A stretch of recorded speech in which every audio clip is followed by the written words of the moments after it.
Hey fellas, Kamish here.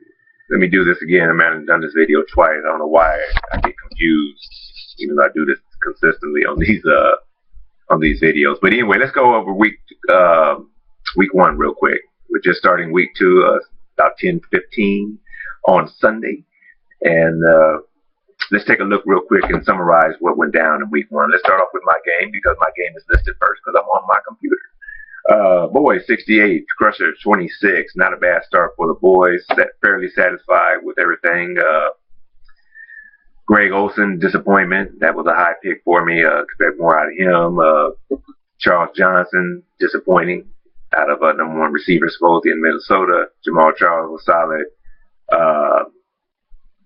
Need more out of Mark Ingram as well. But overall, good game. Chris Ivory was a pleasant surprise. And the Ravens D handled their business with 16. So 16 points from them, Ivory 15, Rivers 18. Got me on my way to a decent game, but definitely need to see a little bit more from some of those other players. Crusher, 26 points, bag A. You know, that's all you can say about something like that. I'm looking at six position players scored 2 points or less. Keenan Allen had a good game with 10 points, and but everything else was very shaky at best. So Emmett definitely needs to get some of these players to step up and produce a lot more than that. So we'll watch that moving forward for Crusher to see if there's some improvement in week two. Good game here. Real Deal 74, No Limit 73. Real Deal, one of the preseason teams maybe have a chance to make it to the big dance, particularly if Rashard Jennings can stay healthy. Odell Beckham, who didn't really have a good game, can be what he was last year. Definitely some opportunities there. DeAndre Hopkins, big game with 17 points. Forte, 14. Andrew Luck, 14. Rashard Jennings did score. So some good balance scoring. Even got Eric Deckers to score. So a good balance scoring there from Real Deal to edge out that win. And put up the 74 points. Let me see. Yeah, nobody else on the bench did much. Over there to No Limit, got a -1 from, I don't know who this person is, just Dorsett. Put up a -1 and maybe cost him the game. Lost a fumble. So that may have been a difference between a win or a loss for No Limit. But 22 from Rogers, 22 from Seahawks D, and 17 from the kicker, McManus in Denver. And that was about, 60 points, pretty close right there. So that got No Limit off to a good start, but nobody else really contributed. Jordan Matthews had a good game with 10 receptions, 102 yards, but everybody else was zeros and ones and twos, and didn't take advantage of those three high scores, because you put up 60 points from three players, you should be going into at least 80s and 90s, ideally, if you can get that kind of a production, like I say, out of just three players. We got six others left. So a good start off for both teams. Starting off the season. Killer Bees 74, Just for Fun 45. Killer Bees, two-time defending champ. Good balance scoring as usual. Big Ben 15, Antonio 13, Jason Witten, good late pick. He was concerned about losing Greg Olson since I picked him up early, and he drafted Witten 2 or 3 rounds later, and 60 yards, 8 receptions, 2 touchdowns. So I guess that's why Killer Bees got Super Bowls and the boys don't. Eddie Lacy 9, John Brown 7, and he still has Le'Veon Bell out. So pretty much business as usual here with Killer Bees, and they're moving forward.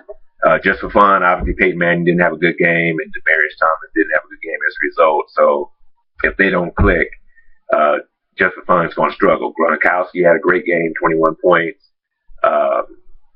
Bills had 12 points. Bills D looking pretty good, but definitely needs to have Peyton Manning, which I think they already had a good game on Thursday. So he's back on pace already, but definitely needs a little bit more balance production out of some of these other players to get Just for Fun in the mix there, for a late season playoff push.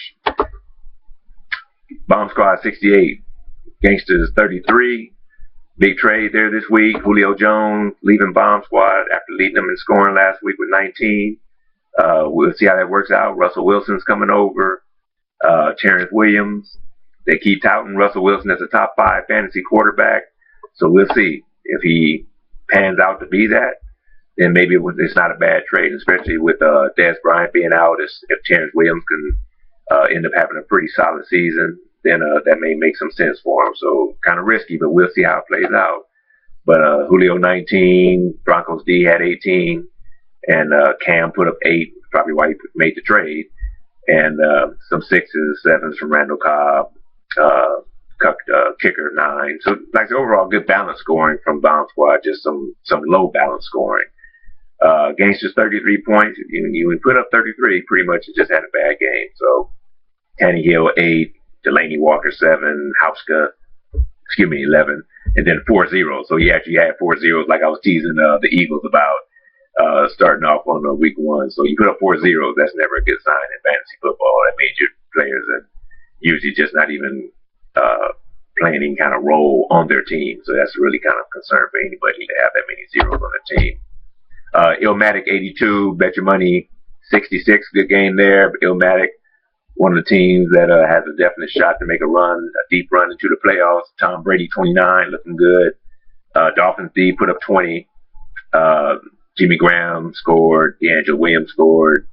Alfred Morris, good game, 121 yards. Frank Gore, Vince Jackson, Andre Johnson, not much there. So a little bit of concern, but again, made that trade for Julio. So Julio will be able to give him a little bit more of a solid receiving game there. So Illmatic looks good, off to a great start. And like I say, with Julio on the team now, looks really good moving forward into the season. Bet your money. Good game from Travis Kelce, tight end Kansas City. But I think he already played this week and didn't do much, so that may have been a fluke. So definitely needs some more production. Joseph Randall, 3 points. Matt Stafford, 12. Dez is out. Alshon Jeffrey is out. So Bet your money has some concerns moving forward right now, and needs Matthew Stafford to really have a big game this week in order to have a good game. So we'll watch and see how Bet your money ends up doing. High scoring game of the week: Clyde 94, Bet your money 80. Don Omega, we were talking about it in the barbershop, had the second highest scoring, second highest points for the week. Unfortunately, he played the team with the highest score for the week. So that's the way it is in fantasy. But Clyde off to a good start, and Clyde's team looks fairly solid right now. With Romo 23, Jeremy Hill 14, Ryan Matthews scored a touchdown, and this all was scored without all those points were scored rather without AJ Green or Brandon Cooks doing anything with a 2 and a 1. Percy Harvin put up an 11. Jets D looked good if we thought they would with a 20. Matt Bryant 15. So good start of the season for Clyde, and it looks like he should be in pretty good shape moving forward. Even I was looking at the bench, even Bishop Sankey scored 14 points over there in Tennessee. So like I say, off to a good start for Clyde. Don Mega, good balance scoring, 17 points from Dalton Abdullah, rookie running back there in Detroit, 11. Martellus Bennett, 8. Panthers D, 24 points. That helped out a lot. Did have a lot of 1s and 2s. C.J. Anderson is a concern. 29 rushing yards. He was touted as a top 5 running back coming in, so that's not a good sign. Doug Martin, a lot of questions around him coming in, put up a 2. Golden Tate, 0. This Landry guy put up 2. So definitely some concerns for Don Mega, but definitely a way to start off the season while you're trying to work through those concerns. So a good game there. Final game: Warriors 79, Eagles 39. Warriors, new team on the block. Matt Ryan 13, DeMarco Murray 12. There's a concern there, obviously, because he didn't get a lot of touches, didn't have a lot of yards. He just scored 2 touchdowns. So be interesting to watch this game this week to see if they increase the use of DeMarco Murray. If not, that's a concern for the Warriors moving forward, because he's not going to always be able to just score 2 touchdowns every game, as we know. Carlos Hyde, definitely a pleasant surprise there with 20 points. Big game, 168 yards, 2 touchdowns. And then we had some by Julius Edelman. He's always going to catch a lot of passes, a lot of yards. Dwayne Allen, Chiefs defense had a good game with 13.